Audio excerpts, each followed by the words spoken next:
Bonjour à tous, alors aujourd'hui une vidéo de présentation de l'étiqueteuse Browser E550W. Voilà, donc c'est livré avec bien sûr un chargeur secteur, un câble USB pour brancher à l'ordinateur, notice, DVD pour les drivers. Deux cassettes. Alors celle-là, c'est une cassette de 24 mm en noir sur jaune.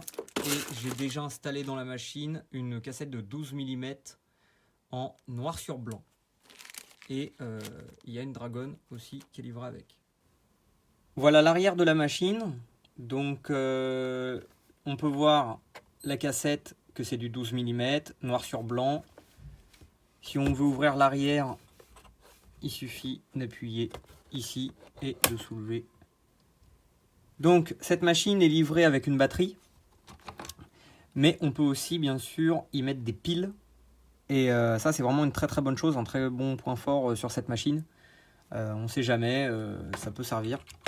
Donc voilà, là j'ai remis la batterie, la cassette elle est mise en place et je referme le compartiment arrière.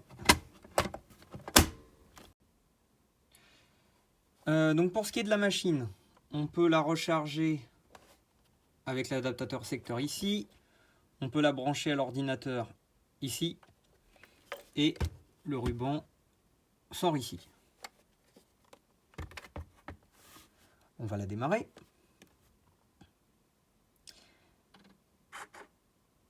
L'écran est rétroéclairé, mais le rétroéclairage s'éteint au bout de quelques secondes, ça s'éteint assez vite. Donc voilà. Donc on voit toujours le texte quand il y a de la lumière, sinon on voit très vite rien du tout. Il y a plusieurs options déjà de coupe. Donc on voit à chaque fois les différentes options de coupe, si on veut que ça soit coupé à moitié ou si ça soit coupé totalement, etc. etc. On peut la connecter, gros point fort à cette machine, on peut la connecter au Wi-Fi. Donc on a bien sûr des paramètres réseau, puisqu'il y a deux modes. Il y a Wi-Fi direct, donc la machine émet du Wi-Fi, on s'y connecte directement avec un téléphone par exemple. Ou alors est en mode infrastructure, c'est-à-dire elle se connecte au réseau de la maison et on peut y accéder avec un téléphone, un ordinateur. Et donc ça c'est vraiment très pratique. Bon, pour attaquer dans le vif du sujet, pour faire les étiquettes, on va déjà sélectionner ici le type d'étiquette qu'on veut. Donc là, il s'agit d'étiquettes simples. Là, il va s'agir d'étiquettes où on va définir une certaine longueur à étiquette, alors que là, ça va être automatique. Ça va plutôt être pour du câble, quand on met ce mode-là. Donc ça va permettre d'imprimer un texte comme ça, répété plusieurs fois, qui va permettre de faire le tour du câble. Donc très pratique. Il y a un mode drapeau, donc pour faire une étiquette, tout simplement comme sur le schéma. Et puis ces deux modes-là vont plutôt servir à quand il y a besoin de faire des étiquettes pour des blocs, par exemple des blocs RJ45 sur une baie de brassage. Donc ces blocs-là peuvent être intéressants aussi. Là, on va rester sur ce mode-là. On se met en automatique au niveau de la longueur. Pour l'orientation, donc là, on est sur une orientation donc horizontale. Et on peut changer, on peut mettre un mode vertical. Donc là, on est bon. Ensuite, au niveau, le premier symbole là-haut, ça sert à déterminer si on est en majuscule ou en minuscule. Là, on est en majuscule. Là, on est en minuscule. Sachant que sinon, on peut mettre temporairement les majuscules, par exemple, en appuyant sur Shift. Voilà. Ou à l'inverse, si on est en majuscule et qu'on veut temporairement mettre une minuscule, ça marche aussi. On peut temporairement mettre une minuscule. Pour ce qui est des boutons en bas, ce bouton-là, très pratique, ça va être tout ce qui est symbole. En termes de symboles, il y a vraiment beaucoup de choses. Donc on peut mettre des symboles par exemple électriques. Donc par exemple celui-là pour la Terre. On va pouvoir mettre des flèches, des symboles concernant la sécurité. On va pouvoir mettre par exemple des symboles grecs, par exemple le home, ainsi que tout un tas de symboles. Et on a bien sûr un historique des symboles qu'on a déjà utilisés pour les retrouver plus rapidement. Pour ce qui est du bouton code barre en bas, eh ben, ça sert à générer des codes barres. Donc il suffit de choisir quel type de code barre on veut mettre. Donc il y en a plusieurs sortes. Et puis bon, bah, la taille, etc., etc., etc. Et on va pouvoir générer des codes barres. Ce symbole ici va permettre de sérialiser les étiquettes. Donc par exemple, mettons que je fasse une étiquette de ce genre-là, donc je mets un tiret, et puis là je vais marquer par exemple 0,1, par exemple. Et je veux que faire des étiquettes qui vont s'incrémenter automatiquement. J'appuie ici, spécifier la plage, donc là il faut que je sélectionne le nombre, donc là par exemple ça va être 0,1, voilà. Là je confirme bien, le nombre c'est 0,1 et je veux incrémenter de 1. Je fais OK, je vais imprimer une étiquette, ça va être ZG01, puis ça sera ZG02, ZG03, etc., etc. Automatiquement, la machine va incrémenter de 1. Avec l'étiqueteuse, il est possible de changer de police. Donc, il y a différentes polices.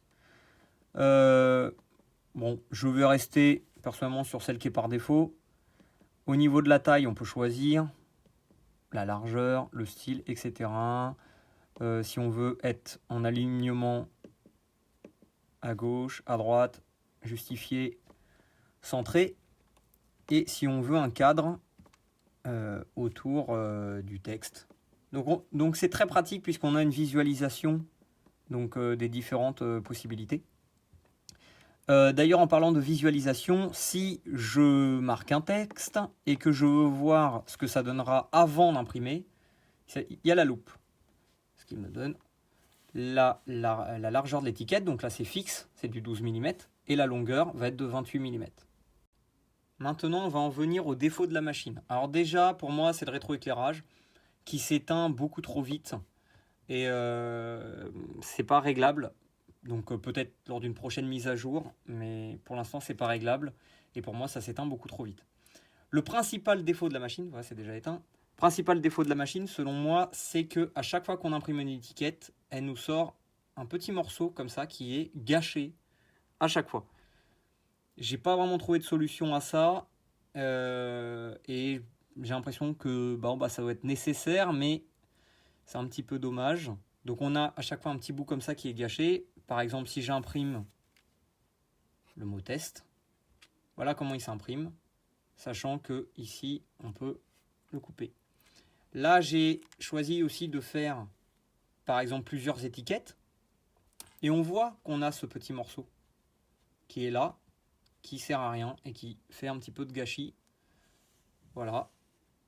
Ensuite, là, j'avais testé dans cette étiquette-là plusieurs modes. C'est-à-dire que là, il y a une première étiquette, puis une deuxième. Ici, il était censé y avoir une coupure, mais j'avais changé le mode exprès et donc il m'en a pas fait. Il m'a pas fait de coupure, c'est à moi de la faire au ciseau. Là, par contre, entre cette étiquette-là et celle-là, il y a une pré-découpe. Mais on voit bien que c'est une découpe partielle. Et puis ensuite, il y a une découpe complète. Voilà, sinon, à la sortie, ça donne des choses, par exemple, comme ça. Donc là, j'ai choisi d'imprimer des étiquettes pour éviter de gâcher, qui vont me servir plus tard à étiqueter des boîtes d'outils.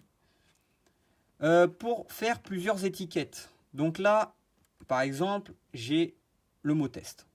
Si je fais un retour à la ligne et que je marque une bêtise, je fais un perçu avant impression. Ah, ça marche pas. C'est-à-dire qu'on a la première ligne puis la seconde ligne. Alors, j'ai pas vraiment trouvé dans la notice comment il fallait faire. J'ai dû le trouver de moi-même. C'est peut-être marqué, mais je ne l'ai pas trouvé. En fait, il faut appuyer sur la touche Shift et Entrée. Et là, on fait une découpe.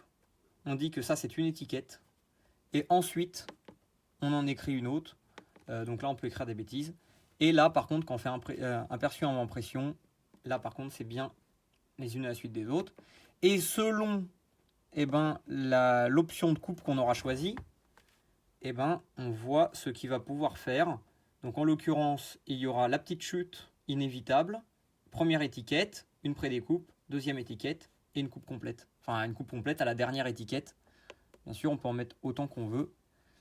Donc maintenant, imaginons que j'ai envie de faire une étiquette. Donc j'ai envie déjà d'avoir un symbole. Donc par exemple, celui-là. Ensuite, je vais marquer, je vais même peut-être faire un espace, voilà. Voilà, on va avoir un aperçu. Donc là, j'ai marqué attention.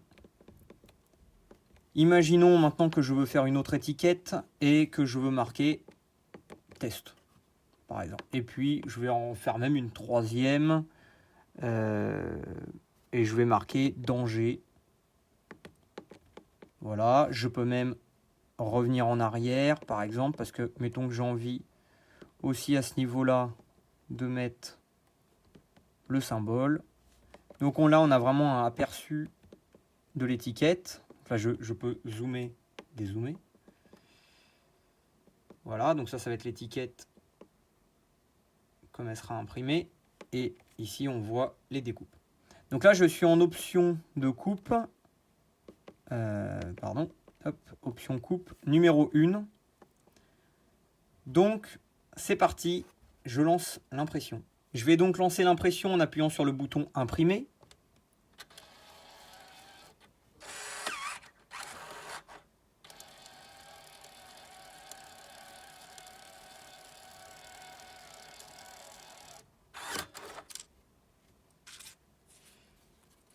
Et ça a un petit peu loupé parce que c'est pas ce à quoi je m'attendais. C'est pas très grave. Donc, on a ici le petit bout inévitable. Et ensuite, voilà, la preuve que je me suis trompé, ça arrive.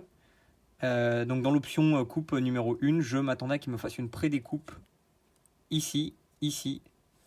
Et il ne l'a pas fait. C'est pas grave, ça peut toujours se faire au ciseau.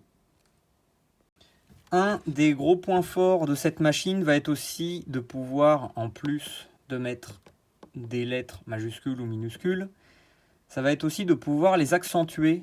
Donc en appuyant sur cette touche-là, on fait défiler les différentes possibilités.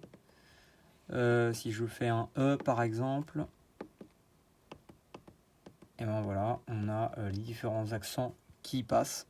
Alors mon avis concernant cette machine, de base, toute seule, comme ça, dans une utilisation toute seule, comme ça, elle est vraiment très complète. On peut faire énormément de choses. On ne peut pas tout faire, mais on peut faire énormément de choses. Vraiment, la plupart des situations, on va dire 90% des usages, vont être possibles sous cette forme-là. Si on veut l'utiliser de manière beaucoup plus complète, et c'est donc pour ça aussi qu'on a pris ce modèle-là, vu qu'elle est équipée de Wi-Fi, on va pouvoir la connecter par exemple à un téléphone portable. Avec l'application de browser, on va pouvoir aller plus loin. On va par exemple pouvoir générer non pas seulement des codes barres, mais par exemple des QR codes. Ce qui peut être déjà très pratique. On va pouvoir faire de la mise en page, des choses comme ça. Là où vraiment on peut encore aller encore plus loin, voilà, ça va vraiment être pour quelque chose d'assez spécifique, ça va être le logiciel sur ordinateur, donc le logiciel P-Touch, qui est beaucoup plus complet, a des modèles déjà faits, il y a juste à remplir, que ça soit pour du câble, que ça soit pour des tableaux électriques, ça va être pour de la comptabilité, pour des classeurs, des choses comme ça. Pour mettre une adresse sur une enveloppe, on va pouvoir faire énormément de choses. Donc, déjà toute seule, très complète, mais vraiment, le fait qu'elle soit Wi-Fi et qu'on puisse la connecter donc, à un ordinateur ou à un téléphone, au moins le téléphone, ça c'est déjà bien, et ça la rend encore plus complète et on peut vraiment tout faire avec. Et ça, c'est très pratique. L'utilisation vraiment de cette machine, va être destiné à déjà étiqueter par exemple des câbles RJ45, donc avec cette option-là, qui va nous permettre de répéter une valeur. Donc là par exemple on choisit par exemple le diamètre d'un câble et on va mettre la valeur. Sinon on peut y mettre la valeur, si c'est du catégorie 5, 6, 6A, si c'est du coaxial, ou le AWG. Donc par exemple on a un diamètre de je sais pas 7 mm. On va marquer du texte et si on lance un aperçu, voilà l'étiquette que ça devrait sortir. Et donc ça permet bien de faire le tour du câble. Pour voir ça plus en détail, je vous invite à regarder la vidéo, tout simplement la vidéo de Browser sur le sujet. Ils ont fait une petite publicité et qui montre ça de manière... Enfin, j'ai pas envie de gâcher du papier pour vous montrer, mais c'est possible. Alors j'ai oublié d'en parler tout à l'heure, mais dans le carton, il y a ceci. Alors ça aussi, ça va nous servir énormément. Donc là, il s'agit tout bêtement d'une règle. Les inscriptions sont marquées ici, mesurées à partir du côté gauche du premier port, donc ici, jusqu'au côté gauche du quatrième port, c'est-à-dire ici. Et de là, on va en obtenir une valeur. Si on va dans ce truc ici, on va mettre la valeur. Donc là, c'est en millimètres. Donc là, par exemple, moi, ça serait, si je suis la règle, hein, le truc par défaut, on est sur 23 mm. Donc on rentre la valeur, 23 mm, le nombre de blocs qu'on veut, les types de séparateurs, l'orientation, etc., etc., différentes options. Et puis là, on va pouvoir, comme ça, générer une étiquette qui va pouvoir être mise par-dessus des RJ45. Donc, par exemple, je dis une bêtise, j'écris totalement n'importe quoi. Mais voilà, et là par exemple ça va pouvoir générer ce type d'étiquette qui va être spécialement à la bonne mesure. On peut vérifier quand même ça avec la longueur de l'étiquette. Et donc ça se mettra comme ça au niveau des RJ45. Le fait de pouvoir générer ce genre d'étiquette va être très pratique, par exemple pour une baie de brassage. Donc c'est vraiment une très très bonne option de la machine. Et donc voilà les deux principales options vraiment qui sont très pratiques, c'est-à-dire le fait de pouvoir générer une étiquette pour mettre autour d'un câble et le fait de pouvoir générer pour des RJ45. Et puis bon, le fait de pouvoir générer des étiquettes qu'on va pouvoir mettre sur un tableau par exemple. Je pense aussi que le fait que ça soit livré avec une cassette donc de blanc 12 mm, noir sur blanc 12 mm, et noir sur jaune 24 mm. Donc là on voit noir sur jaune, 24 mm c'est marqué ici. Et de toute façon on voit quand même la largeur de l'étiquette ici, c'est vraiment assez large. Je pense que c'est vraiment les deux qu'il faut pour démarrer. Et ça c'est très bien que ça soit livré avec la machine de base. Donc très pratique à ce niveau-là. Cette machine, nous l'avons achetée au prix de 145 € sur le site matérielinformatique.fr. Ils nous ont rien donné pour qu'on en parle, c'est juste que c'est un fait. L'avantage là, c'est qu'on a quand même le clavier en AZERTY. On avait passé une première commande sur Amazon où elle nous semblait être le moins cher. Elle était à 165, mais en fait, c'était pas le moins cher. Et en plus, on avait reçu un clavier QWERTY, donc on avait essayé de la renvoyer. C'est pas dramatique, mais bon, pour une machine à 150 €, c'est vrai que c'est un petit peu plus pratique d'avoir un clavier AZERTY. Donc conclusion au niveau de cette machine, donc pour l'instant on n'a pas eu vraiment l'occasion de la tester, on en fera un retour j'imagine dans plusieurs mois. Pour l'instant j'ai imprimé seulement quelques étiquettes ainsi que d'autres qui ne sont pas là. J'en suis assez satisfait, vraiment très pratique. Le fait qu'elle soit livrée dans une mallette de transport, c'est très pratique aussi. Le fait qu'on puisse la connecter en Wi-Fi, très pratique. Le fait qu'on puisse mettre des symboles, des choses comme ça, très pratique. Vraiment, les deux seuls inconvénients que j'aurais à dire, c'est le rétroéclairage qui s'éteint beaucoup trop vite et cette espèce de petit gâchis à chaque début d'étiquette. Donc pour éviter ça, la manière rentable, c'est d'imprimer plusieurs étiquettes, les unes à la suite des autres. Comme ça, on a un gâchis au début, mais ensuite, on a d'un seul coup toute l'étiquette, et puis on coupe au ciseau. Voilà. Là par exemple c'est pareil, il y a un petit gâchis au début et ensuite tout le reste est d'un bloc. Ça c'est plutôt vraiment un point négatif. Pour ce qui est du rétroéclairage, j'imagine que c'est pour sauvegarder la batterie. Mais ça reste quand même un petit peu dommage. Ça pour moi, à mon goût, ça serait bien que dans les réglages, on puisse le laisser activer en permanence ou qu'il reste au moins activé par exemple 1 minute ou 2. Si la vidéo vous a plu, n'hésitez pas à vous abonner, à partager la vidéo et à mettre un pouce bleu. Le pouce bleu étant pour noter la vidéo et non pas forcément le produit. Ça peut aider. On va poster beaucoup plus de vidéos dans les mois qui viennent. Là, c'était déjà une première vidéo en fait pour cette étiqueteuse. Mais j'aurai beaucoup de matériel à vous présenter dans les mois à venir. Donc n'hésitez pas à vous abonner, à mettre un pouce bleu et à partager. Merci et au revoir.